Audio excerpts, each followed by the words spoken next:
You're listening to The Real Deal Conversations, a podcast designed to encourage, inspire, and equip you by sharing real stories and meaningful conversations that bring real life to the surface.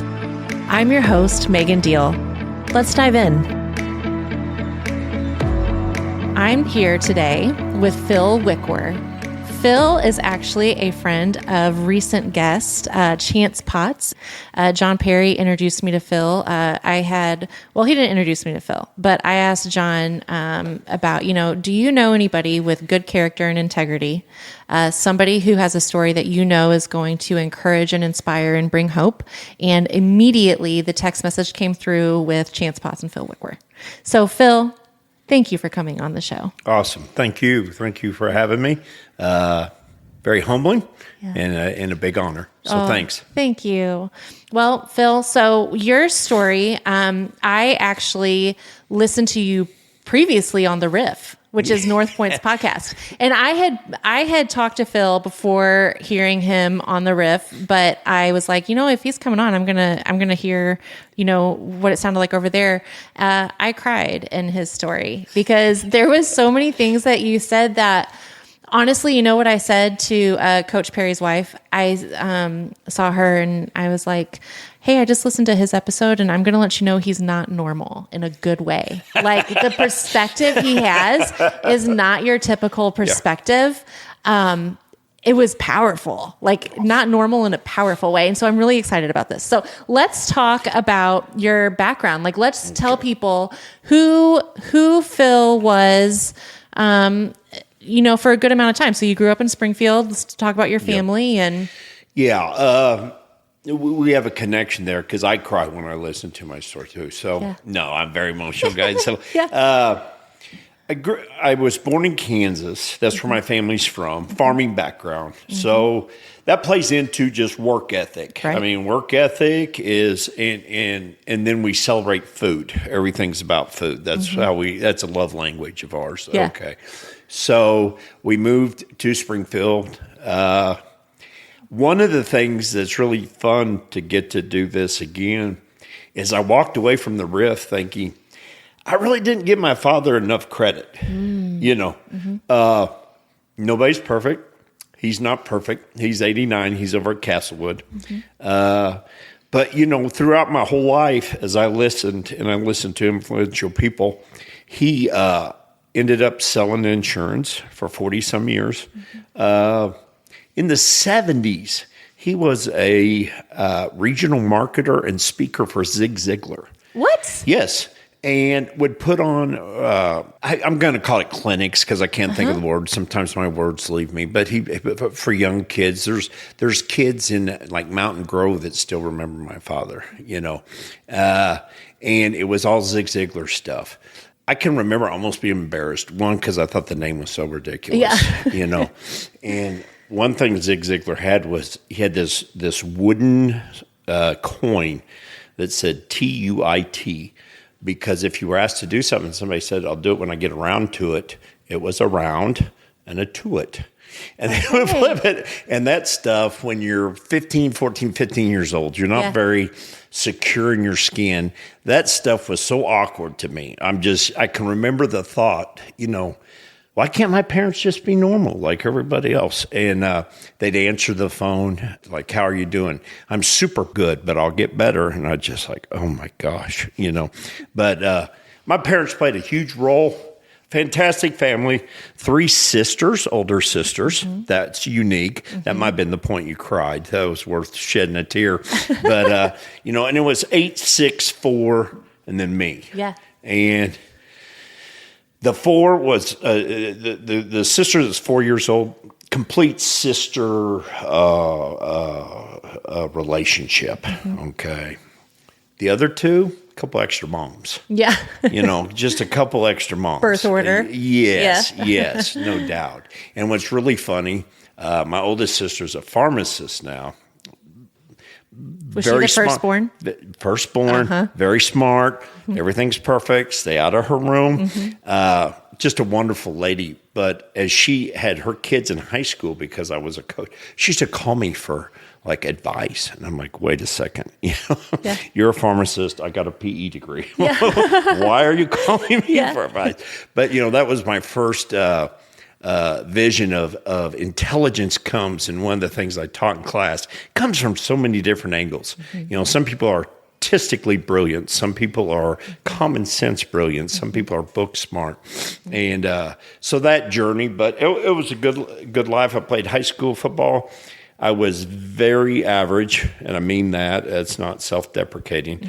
My testosterone, I went from 5'6", I think I told Jeremy this, 5'6", 150 pounds as a sophomore, to almost 6'2", 185, 190 pounds as a junior. I remember laying in bed and just hurting. Oh, yeah, I'm sure. Just hurting. And then I started, and I had a guy that believed in me, and somebody, because I've listened to several of your episodes the last couple, I mow now. I mow, so I have a lot of podcast time. Yeah. And somebody made this statement, how just one person verbalizing belief in you. And my dad was ridiculously, I was a superstar in his eyes, but I knew better. Okay. But Coach Byrne at Kickapoo walked by my locker one time and said, "You want to play college football?" I had never really thought about it. And there was 12 of us that got scholarships. And I humbly tell you, I was the 12th less sought after person, in that group. But when I went to college, I had learned the work ethic. I had learned all the technique. And then my ship finally came in physically, and I had great individual success in college. So that was kind of fun. But I'll never forget that power of just one person speaking, Yes. that over you. So, oh, yeah. He was a mentor. I've had a lot of good mentors. Yeah. I think that's, I love that you say that, because it's real easy to withhold encouragement. It's very easy to give criticism. It's like it's second nature to us to give criticism, and then and it's so interesting to me, because like when we want to give encouragement, we're like, but do they want it? And we feel so awkward, and like, do they need it?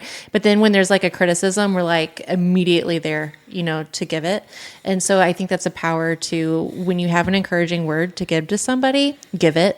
Don't even think twice about it. I mean, especially with what Phil just said, what did that encouraging word do to you? My gosh. Yeah. I think another thing that stops us is, I think two things that stop us on that, is a great point, is, I know I suffered from this a lot of my life. If I'm going to give it to you, it was contractual. So if I gave you a compliment, I expected kind of like ping pong, something to come back to validate my worth. Even a smile and a thank you, to validate my worth. I'm in a spot now. I'm just gonna throw the seed. Yeah. Yeah. And in fact, and we're taking that now. We're leaping, but God has me in a spot now that He uses the response of encouragement. This is an encouraging thing I get to do today. But I also wake up every day and pray that I will have an action that I'll never know mattered. Because I think that's what's celebrated in the hereafter. And I could be whole wrong. I've got a lot of comments about the hereafter, but I could be wrong. But we need that food today. But I think that's our blessing. Yeah. Thank you, pat on the back. And what I found out is it's really easy to get addicted to those pats on the back. Oh, 100%. Especially if your love language is words of affirmation. Like that's my love language. Yeah. And I will this is kind of a saying I have, like the way I have to die to myself daily is going to look different than the way somebody else has to die to themselves daily. And so if I am not accepting like a nomination or something that puts me in the spotlight, it's not because I'm not grateful. It's because I know my traps. Yes. I think that's why circumstances came and He said, okay, you're done coaching. And I never woke up and coached to get a pat on the back. And I was a strong flavor, by the way. Okay. So Wait, what does that mean? Tell me. That means for 3 or 4 pats on the back, my head coach was probably having to defuse an email. Okay. Because, I'm not ashamed. It's a tough game. Yes. Yeah. And I wanted to prepare my kids to be successful. I felt a lot of responsibility there. But, critics are endless in our society. And so, I had to really come to grips when my sickness happened and that looked like that door was closing. I had to come to grips with, how am I going to deal with this? But like for people that don't know, like Phil, I have it right here. He played football for 3 years at Wayne State College. He was a 3-year starter, 2-year postseason reward, and transferred to Evangel. Now here's the thing. Here's what is really cool. So he's a national certified strength and conditioning specialist and a certified level 1 Olympic coach with the USWA and a certified mental performance specialist through Brian Cain. Now, so to have that background of, where he was going, what he was doing, his identity, his purpose, his mission at the time, it was pretty top level. And so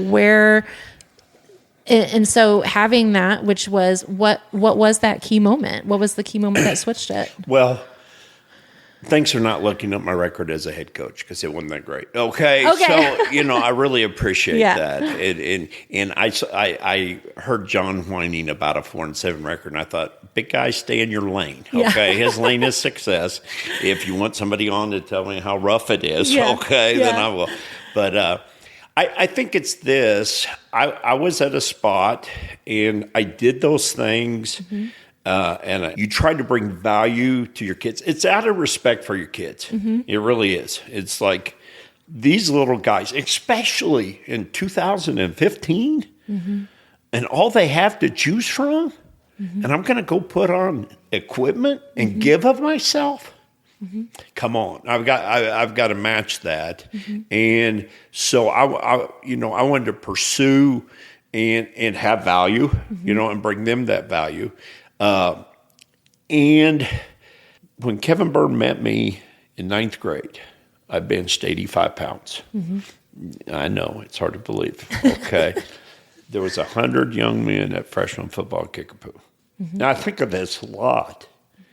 Me and one other guy. And I won't mention your name, Joey Edwards. As far as my recollection, and he's made a ton of money with O'Reilly. He's a phenomenal guy, so I'm not worried about Joey. To my recollection, we were the 2 weakest guys. Okay, and so I was smart enough that I needed to do something about that. I didn't want weights. I didn't know weights. I wanted to be relevant on my team. And Kevin Byrne showed us a way, blind faith, and I fell in love with the process. And, I benched 315 before I graduated high school. Wow. A lot of that had to do with testosterone. Not taking it illegally. But that's like a big jump from 85 to 315 still. And my body jumped too, And then I found myself, now this, you have to laugh at this. This is not a braggart, but I got involved with the guys. I connected with the guys that were all in being the best they could be physically. And I don't think I need to go into stories of how wrong that ditch could be. But I found good guys that just like the process. And I'm 44 years old when I met her. And my claim to fame was I benched 480. Well, who cares?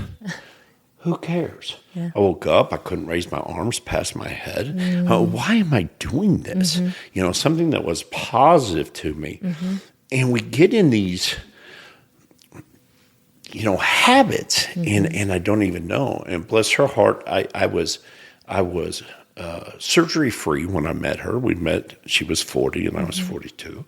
I think 8 surgeries later, I mean, she bought a used car. That's what I told her, she bought a used car. But, Phil's wife is sitting right next to me. So if you're wondering who her is, Phil's wife is sitting right next to me.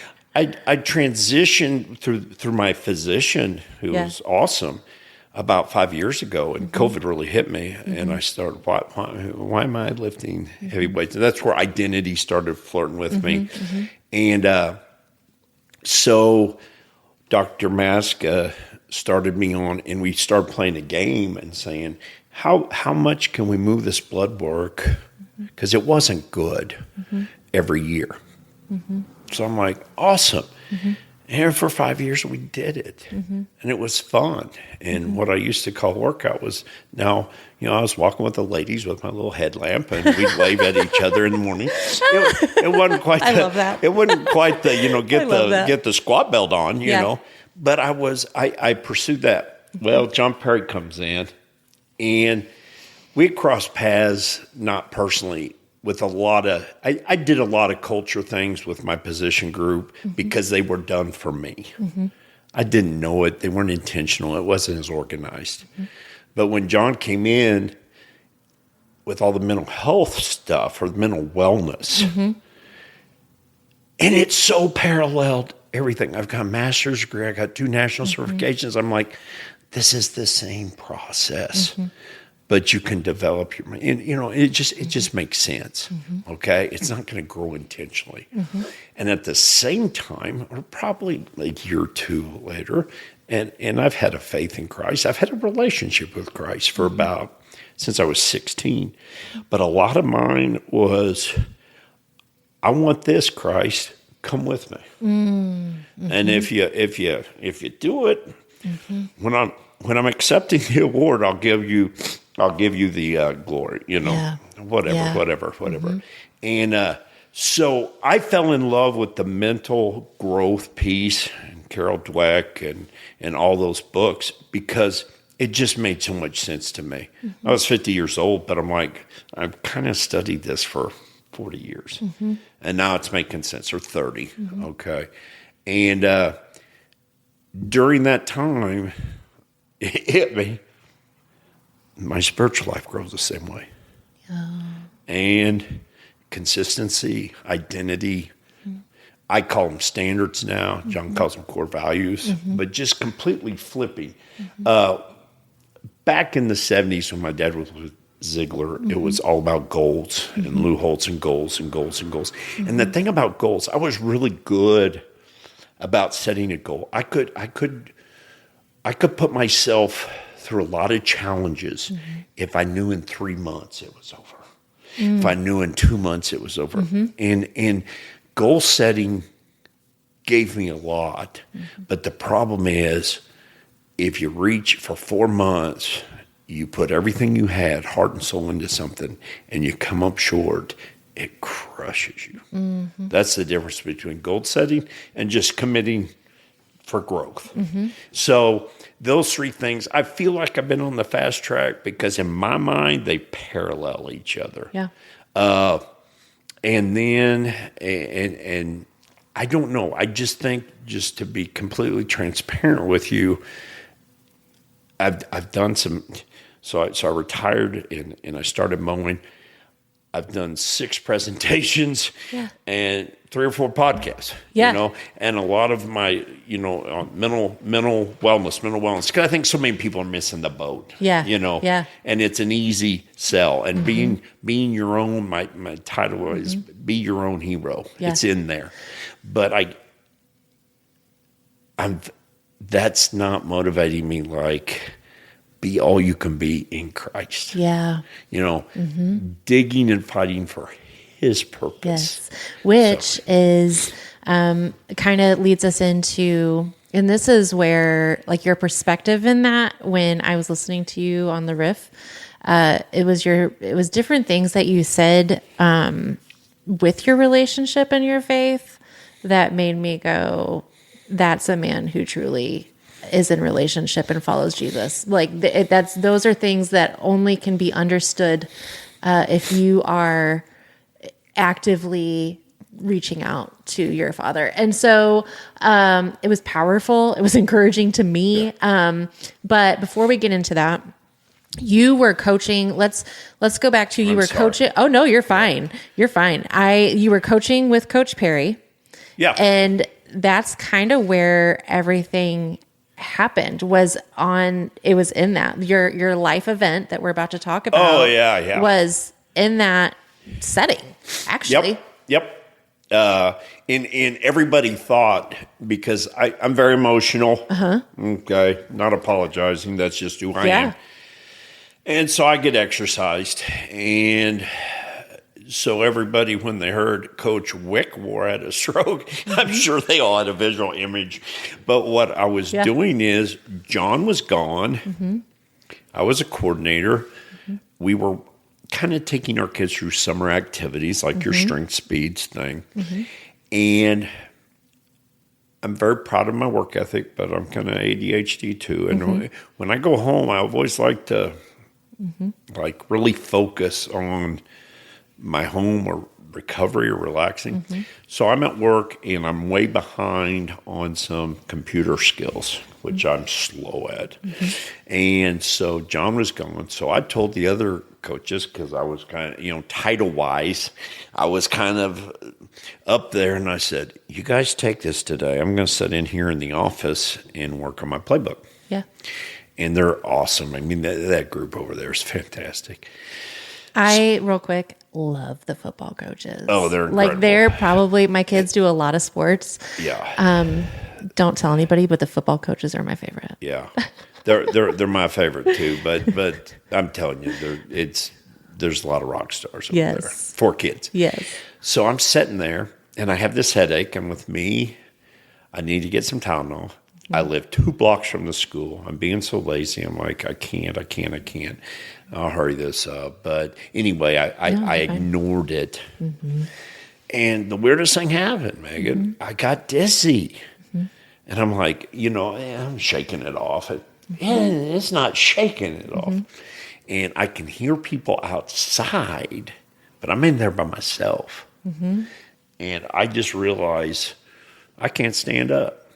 So some poor little guy walked in to use the restroom, and I just went, I need help. Yeah. So he ran and got, and I don't know if you know Coach Nelson. This is a funny part. He is such a meticulous, organized, detailed. Okay. So football coach, I've been around for 37 years, okay? I'm kind of used to the behavior of the average football coach. So I come running in and they're like, are you okay? Are you okay? Exactly what I do. Not Coach Nelson. He's got fingers. He's running me through tests. Follow my finger, follow my finger. Like, what is going on? Trainers got there. They called Sarah. Anyway, we got there. We got to the hospital and found out I was having a stroke. And do that. What's the medicine? Did you, at the time though, like when this was all happening, did you feel like actually physically feel like it was going to be that serious? No. Or did you maybe think it was like a hot day, you're dehydrated? Well, I couldn't get up. That kind of, when you can't control your body. And then I started vomiting. And we had just had a family outing. That's one of my passions, is barbecuing for my family. And I had ate abundance of food. And so it was endless. And we haven't had that meal for quite a while now. Because I had it twice. But it's just continually vomiting. So the two things I thought, well, we're probably not going to just turn around. We went in, we got checked in, and then we got set in the waiting room.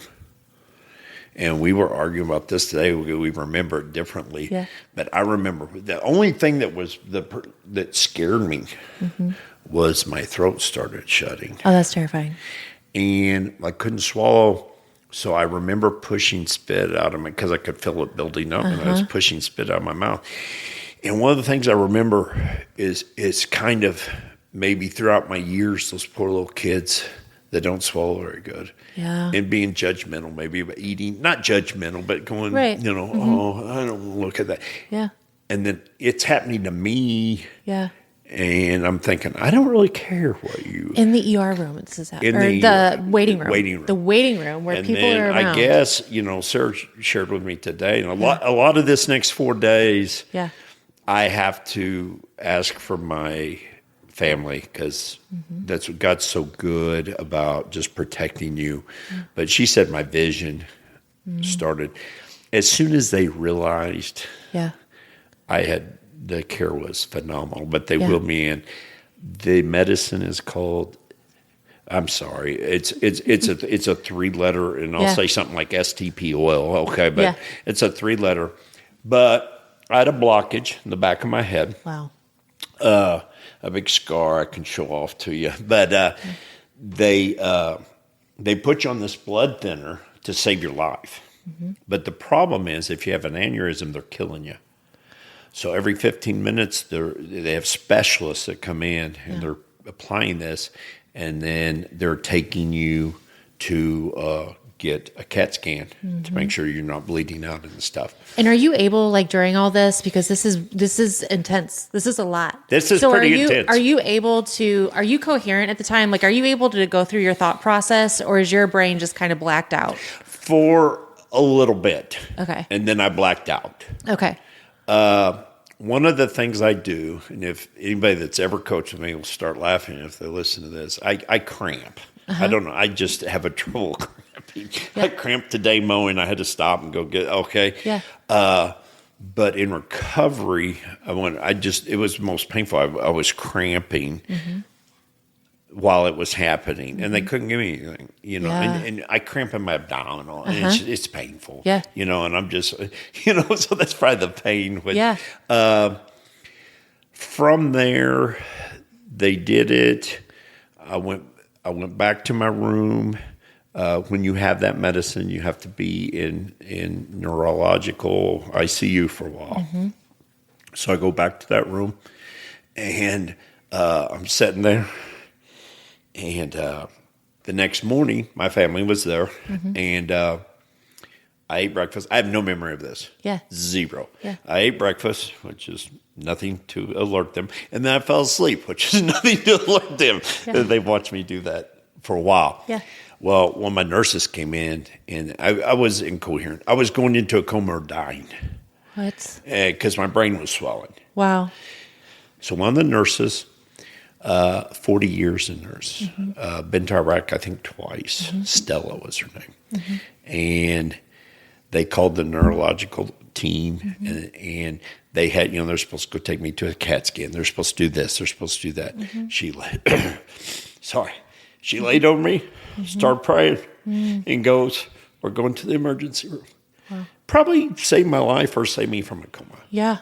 And so they did. They took out 2x2 chunk and swelling during that time. I woke up once, and the first thing I remember is waking up. I have a breathing tube. I have where I had my stroke. I couldn't regulate my spinal fluid, so I had a tube out of my head. Wow. To regulate that. You just have wires everywhere. Well, I'm kind of claustrophobic, so I just started ripping stuff out. Okay. Yeah. And by the time they got in there, I'm standing in this pool of fluid. Wow. And they're getting on to me. I just remember looking. Going, "Yeah, I'm not going to do that no more." Yeah. Just because, it just wasn't fair. So that was probably when I just made a commitment to being a really good patient. Yeah. Yeah. Is it? So that's when my memory, and then every day, this is not a plug for John's podcast, but every day, I got just a little better. Yeah. Just enough, that I could see. Yeah. And I don't think I ever went backwards. Yeah. And I'm here to tell you, I had an army of prayer. I mean, just when you coach for 37 years, you know a lot of people. Yeah. So, well, that was it. And the plug he's talking about is John's podcast, Never Stop Getting Better. It is a really stinking good podcast. Yeah. So we'll go ahead and plug it right now. Yeah. But he owes me, I think, a lunch or something for that one. Yes. For that one. So anyway, okay. So going back to listeners, I'm kind of talking to you for a minute. Like, remember, he is like his front story is, affirmation is his thing. Like what he's doing, that matters. That's his image. That's his identity. It matters. He, is, and now we're going to move into looking for and finding a new identity, and what that, what did that look like well, first of all, how hard was it for you to not have an identity? Well, I think that's one of the things I wanted to talk about briefly is you got to go through that pain. Yeah. Something's wrong with you. My identity wasn't wrong. I wasn't 100% in Christ, but you got to get it cut out so you can heal, and there's pain. And John and Stephanie were there every day. The people that came through is almost a joke to my nurses and stuff. It's like, who are you? I'm like nobody. The mayor. I'm nobody, but a lot of people stopping by. And so 2 weeks there and then 1 week at the rehab, and it just went. And the thing that's really weird about a brain injury, is internally I felt a lot better than I was acting. Okay. So people around me were like, bless his heart, and kid gloves. And I don't like to be anybody's mascot. I want to be productive and hopeful. And inside I thought I was being, but I was getting very frustrated with people's reactions. Is this out of hospital? This is out of hospital. All right. And I had that connection I told on the riff with the 1-year-old guy that was incredible. God put me through.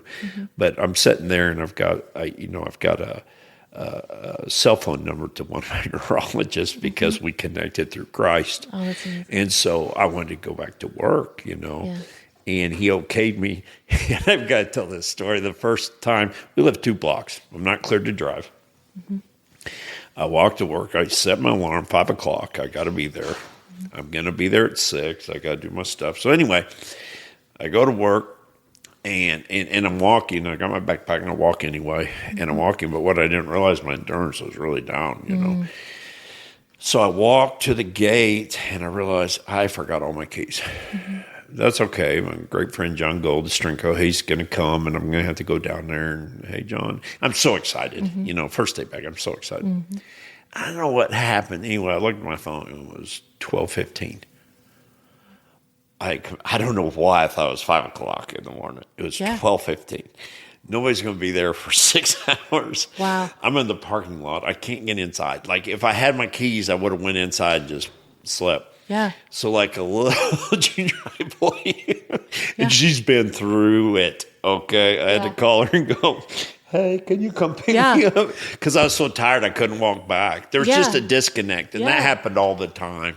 Yeah. And I would have put a large amount of money that it was 5 o'clock when I looked at the stove and I walked out, just a disconnect. But there was a 5-hour difference. Yeah. And so things like that happened. I fell once at practice, turned in a circle because my equilibrium, and I fell and I saw it dark out.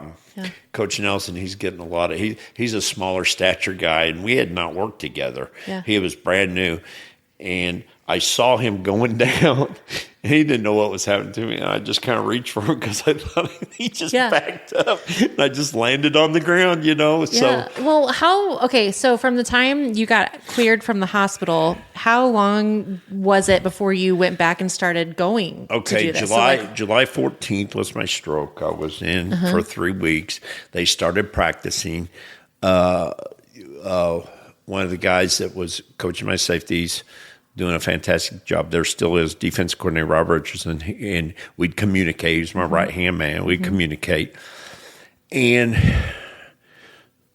3-4 weeks, 5 weeks. And you went back? I was back. Yeah.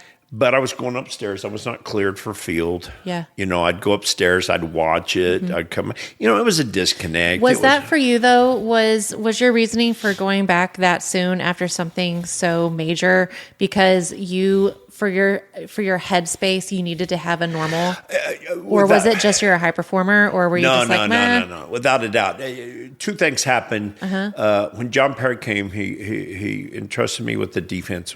We had a ton of great athletes, we had good staff, and we were really good. Okay, and I had kind of just instead of growing off of that, it says, I just, hey, we're good. And, went on. And the next year we didn't have quite the athletes and quite the answers. I didn't feel it was my best, and that bothered me because we were doing great things.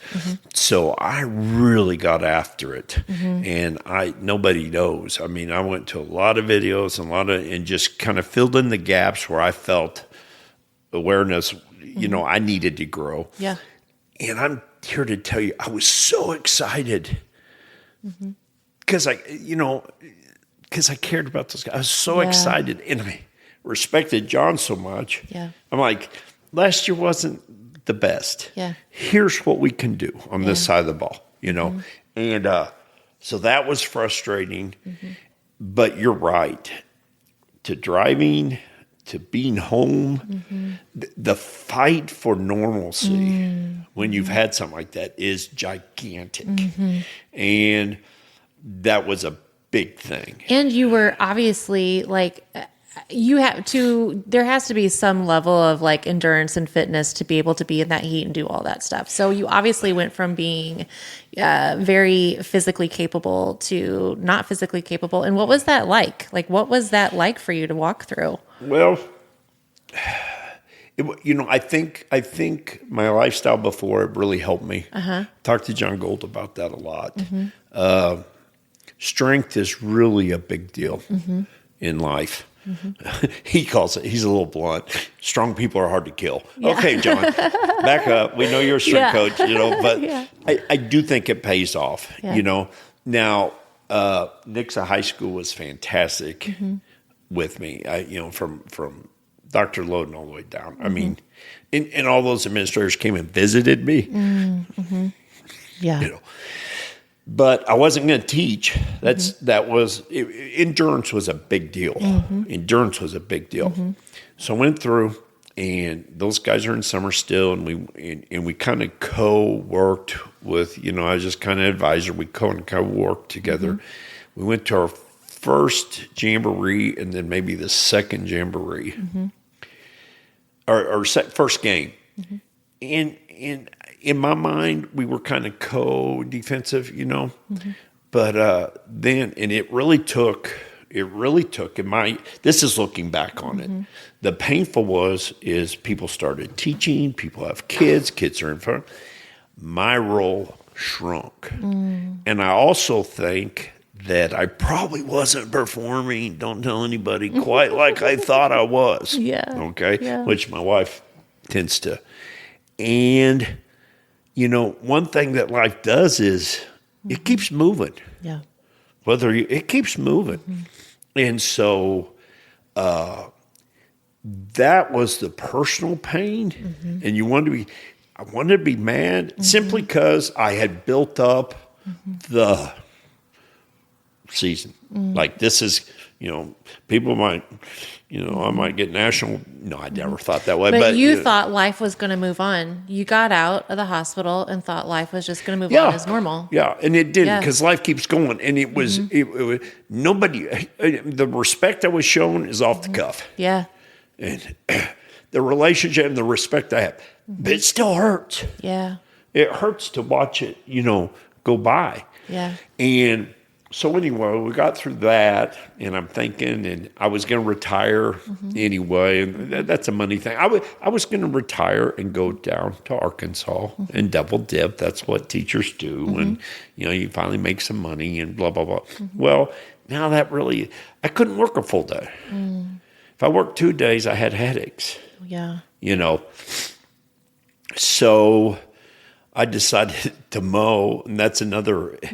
God's just had his hand around me. But when for people who have recently gone through something like this, or for caretakers who are helping, for spouses who are walking alongside somebody who's recently experienced this, what for you to have something happen and your life is now really doing a 180 of what you're doing and not able to do and all that. What was that headspace like for you? Like what, on a day-to-day basis, what was some of the battles you had to work through? Yeah. I would. I'm going to give you two things I really had to figure out. It's not about me. Because the football situation we just walked through, those guys are busting their rear to put a product on that they're all accountable for. Why did I think the centerpiece was me? And I'm not an arrogant person. I just, you do stuff and you feel, well, I'm pretty important, you know. And then, you know, here's the most beautiful thing about going through hardship. God's enough. So good. And it makes you dangerous. And, you know, it does. I heard you say, you know, you talk about affirmation.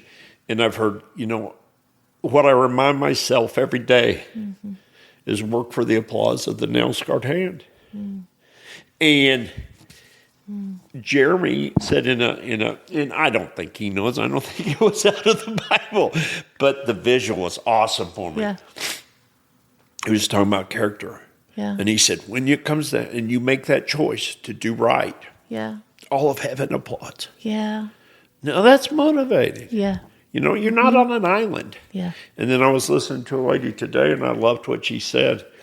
And you know, being a child of God is 100% free. Yeah. 100%. But being a disciple, an apostle, growing, takes a lot of effort and is painful. Yeah. And that's where I'm at. Yeah. The other thing is, like, my identity, I'm a child of God. Yeah. That's all I got. My core values or standards, I went straight to the good book. Love your God. All you got. Love your neighbor. And then, you know, find some way to invest in somebody. Be obedient. Yeah. And then I've transitioned this where John and, you know, association with Chance and stuff is so much focus. And it wasn't misguided. I wasn't told wrong growing up. It's just how I processed it. But, you know, I think you just mentioned it either on here or as our discussion is, I told you I was a time guy. So all I'm responsible for is today. And I'm winning a lot of days because that's all I'm focused on. I wake up, I spend time with him. I try to grow. I do something physically. I do something mentally. Yeah. But the majority of my morning spiritually, and then I say 2 prayers. I need you today. Yeah. I think that humility is a big deal. I had a rough day. I was excited to come talk to you. I finish usually about 2:30. Yeah. I rolled in at 4:30 today. Yeah. And nothing wrong. Just, you know, I told her, I said, I just felt like I'm not significant enough for Satan himself to come down. But I said, I felt like, you know, they wanted me to be distracted today. Yeah. And to be, you know, a victim. And I wouldn't do it. Yeah.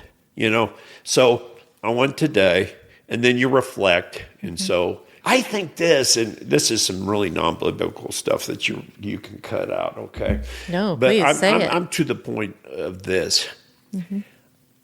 I think we're going to grow as disciples in the hereafter. Yeah. Because it's the best satisfaction I have. You know, knowing him more is such a victory of the day.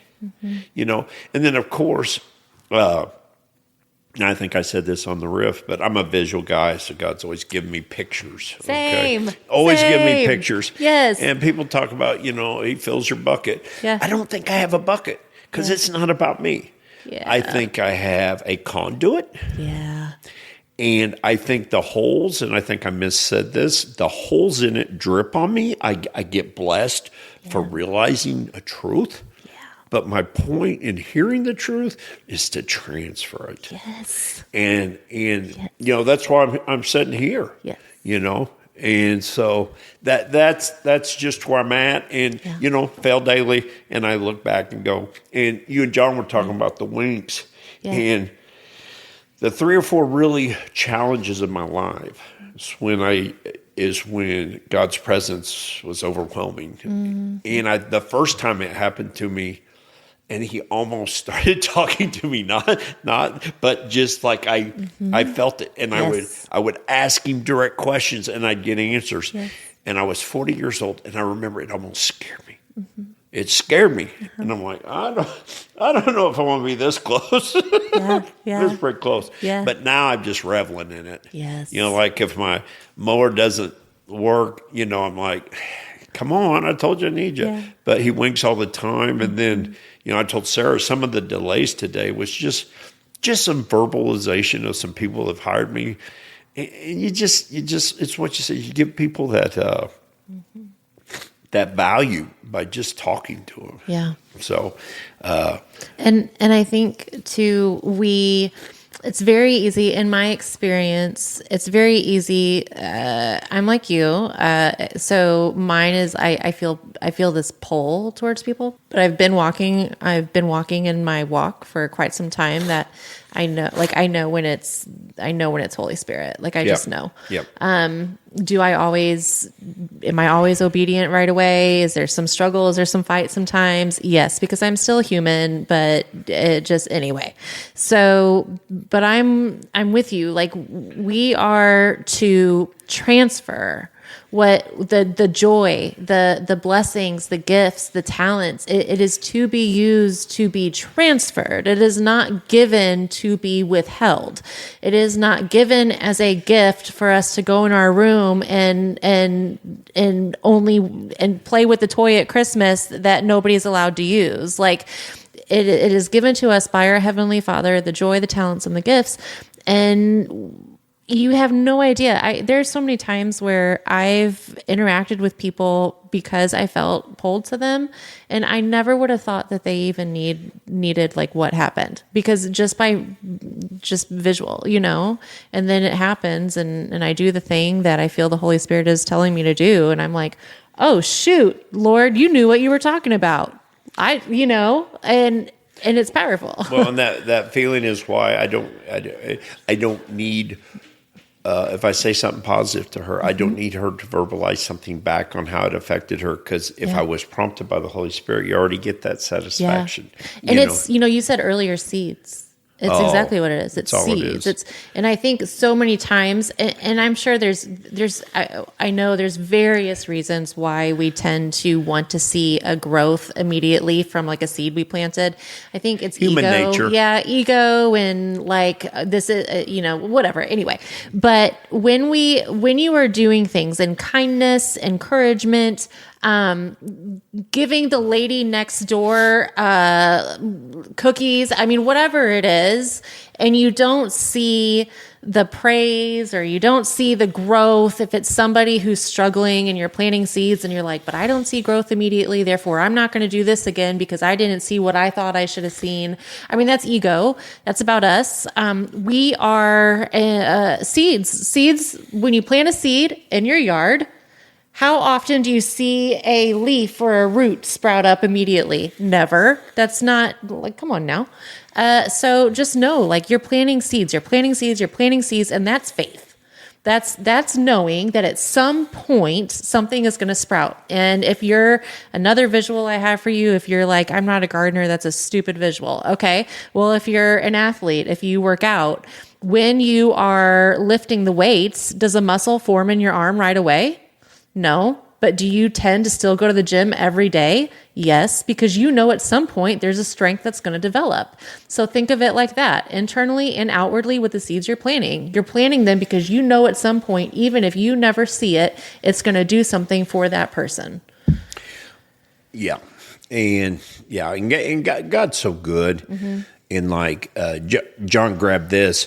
One of the reasons he kept me on, he gave me an opportunity to coach. I was in transition. I didn't know how I was going to make money. We had retirement. We weren't we weren't living in our car. But he's such a good friend, and he gave me an opportunity and worked around my schedule to coach freshman football.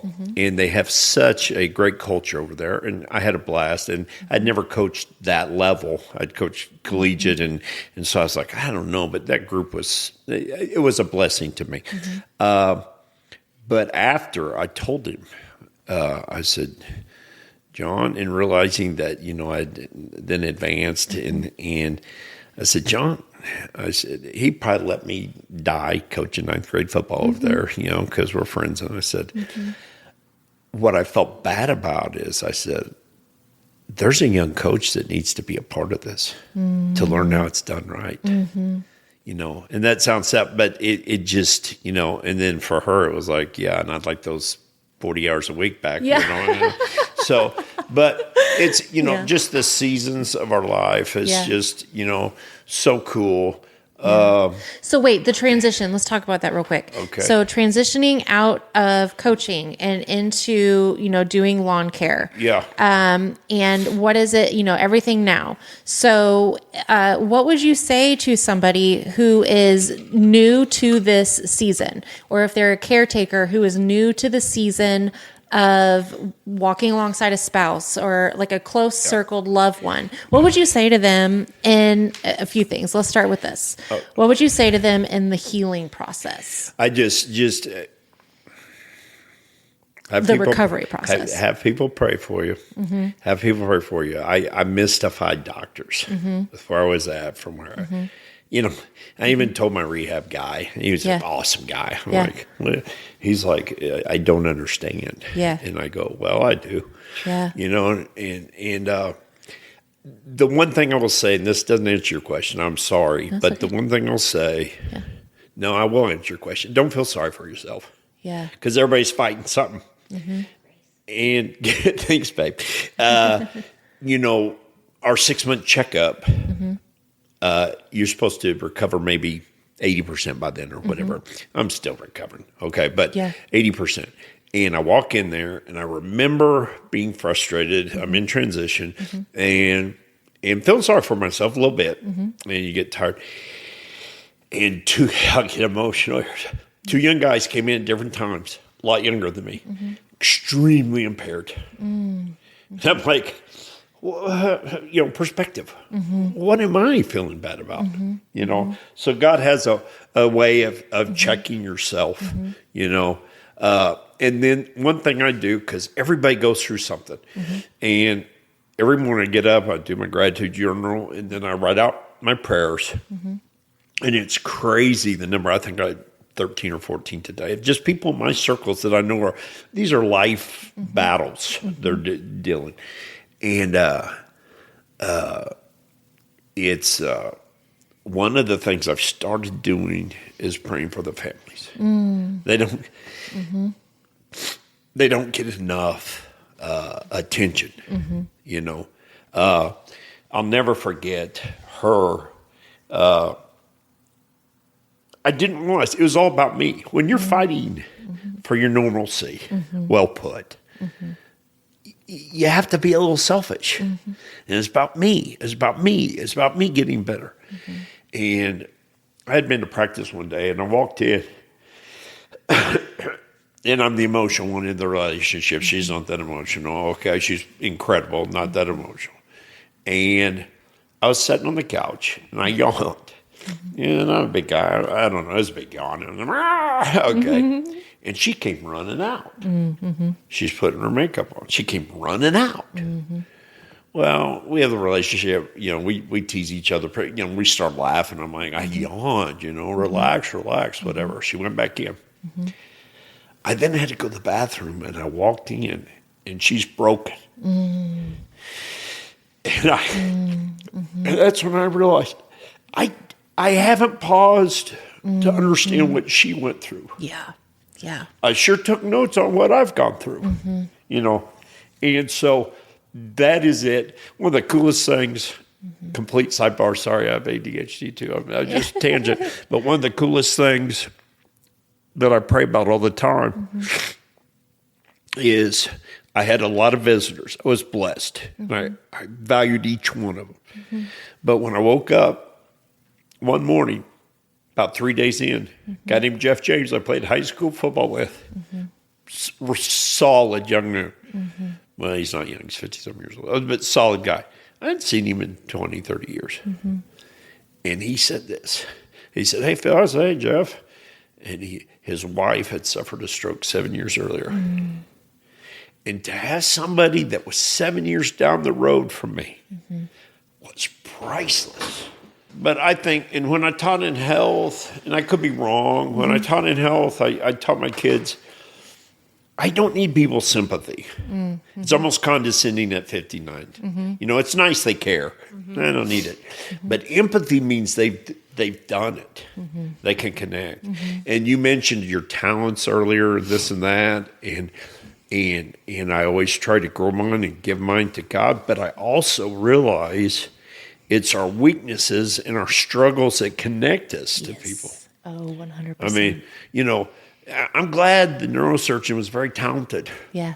And a nerd, you know, rock and roll. Okay, you probably didn't catch many passes. Okay, but your gift was brain surgery. Yeah. Okay, but it's our weakness that connects. Yes. You know, and that's why I also think where God shines the most. Yes. You know, and the new identity is this.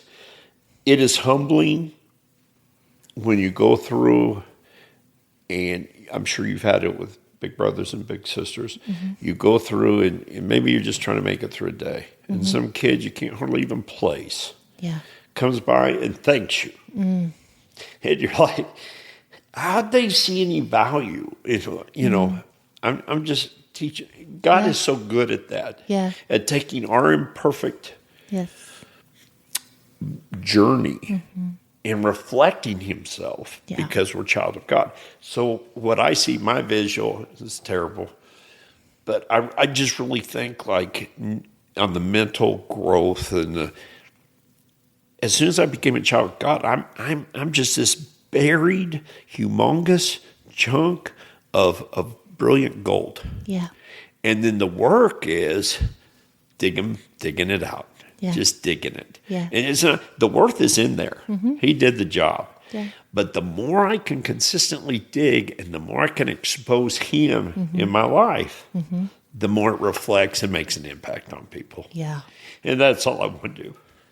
So, you know, and I failed daily. We went to, just got back vacation with the grandkids. I'm sure I'm glad they're not here talking, you know. Paul made me 5 minutes sit down. You know, real life still happens. And we're still, we're still human. I still have to apologize to my family for being an overreactor. I'm still a human. I care very much about people, but I'm still human.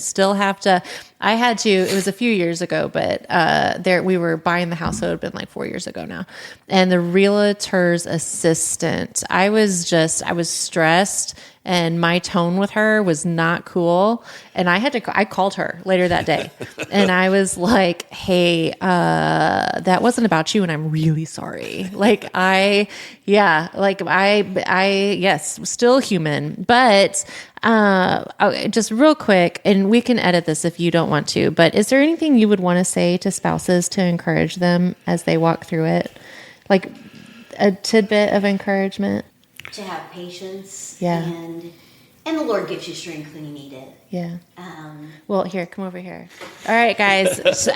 So I'm going to have the hero of the house behind Phil, his lovely wife, come on and give you some encouragement right now, just to speak to the spouses of anyone who has experienced a stroke and significant change in their life. So please welcome her real quick. She's put very much on the spot, and I'm excited for this. All right. So what would you tell spouses who are going through that? Well, first of all, I think you're kind of in just survival mode, and you're just doing what you need to do to rise to the occasion. Because I have faith, and I leaned on the Lord, and I knew He would give me what I needed for that. Afterwards, I think that journey is tough because when you're in the middle of while it's happening, you're just on autopilot kind of thing. But afterwards, that's when reality, the difference sets in between what actually was your life and what is your life now, and how are you going to deal with that? How are we going to get better every day? just giving your spouse and yourself grace, so that you know that, hey, you're not going to have it together every day. It's not going to be, always wonderful moving forward. There's going to be bumps in the road. There's going to be scares, things like that. But just persevering through those days, and the relationship that you have with your spouse too, that makes a lot of difference. It made a lot of difference to me for Phil to realize that it was I think once he got through that hump, I'm out of the hospital, I'm out of rehab. I'm probably not going to die now, but that what I had gone through that he didn't see. So that was helpful to me, that he was sensitive enough to know, hey, you went through quite a lot. Like when he had talked about, we had to have a little conversation because he was doing some things for health-wise, like taking really super cold showers.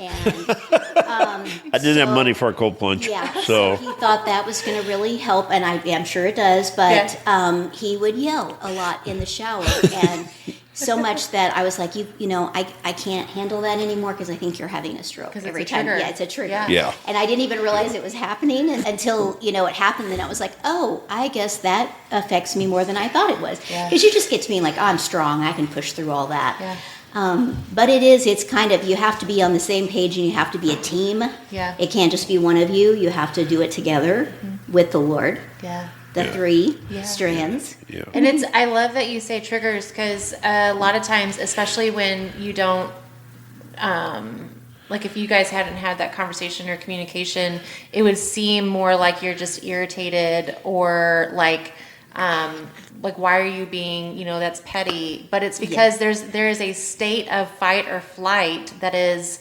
absorbed when a traumatic event happens, and you were in fight or flight when those triggers happen. Correct. And it caused you, and that's, I think, important in any event, not just this event, marriage and everything in general. It's so important to communicate even those very minute details of, I'm not upset you're shouting in the shower because of the noise, or it's me being irritated. It triggers a trigger response in me that I am now scared. Yes. And correct. to communicate that.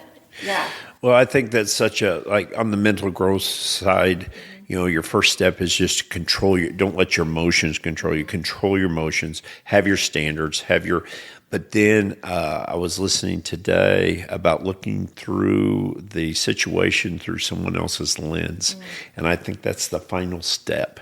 And that takes communication, because there's no, unless they share with you, like, when you do this what happens to me. And, as proud as I am that I helped, because I really enjoy watching the progress of athletes get better. That's what juiced me up.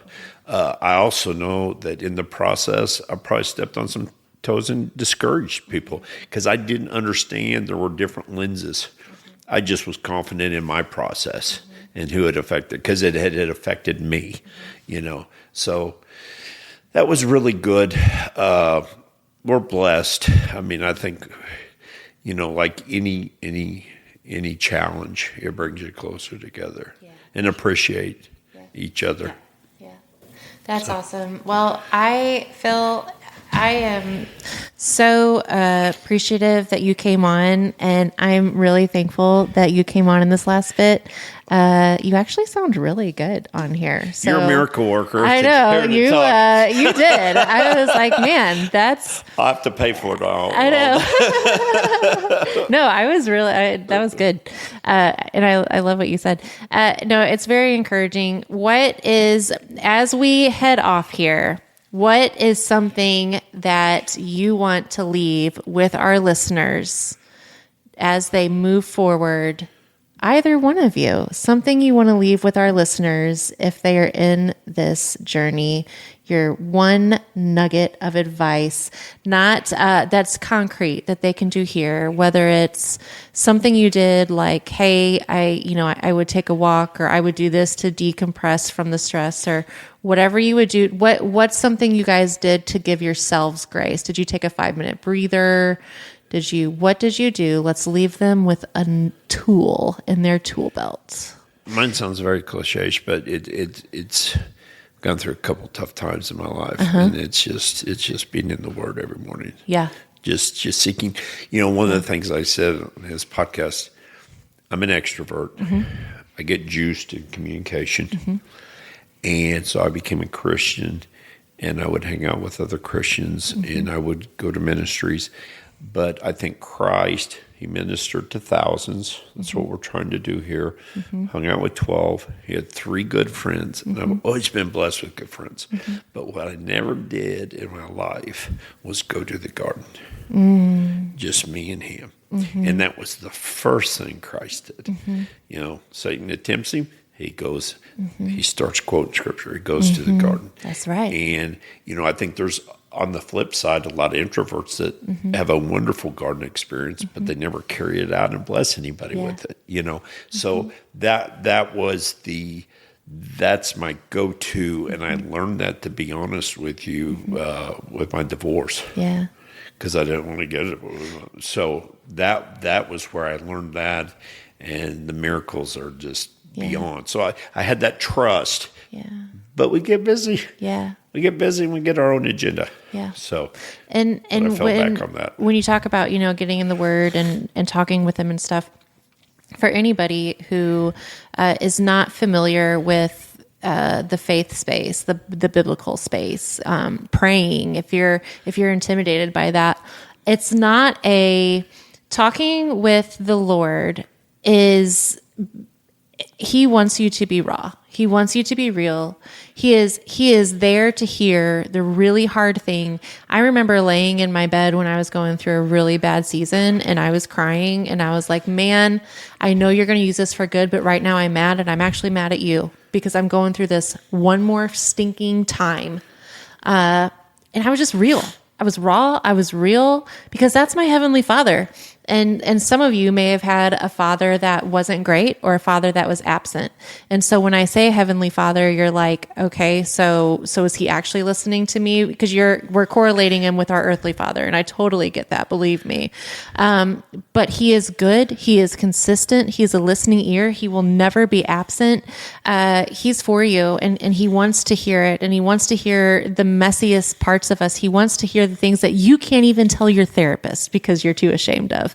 He wants it. He wants to take it. He wants to take the load, and he's not there to shame you. He's not there to punish you. He's there to love you and listen and help you work through it and walk with you. So, and if you're still like, I still don't understand that space, Megan, even after you explain that, man, connect with me.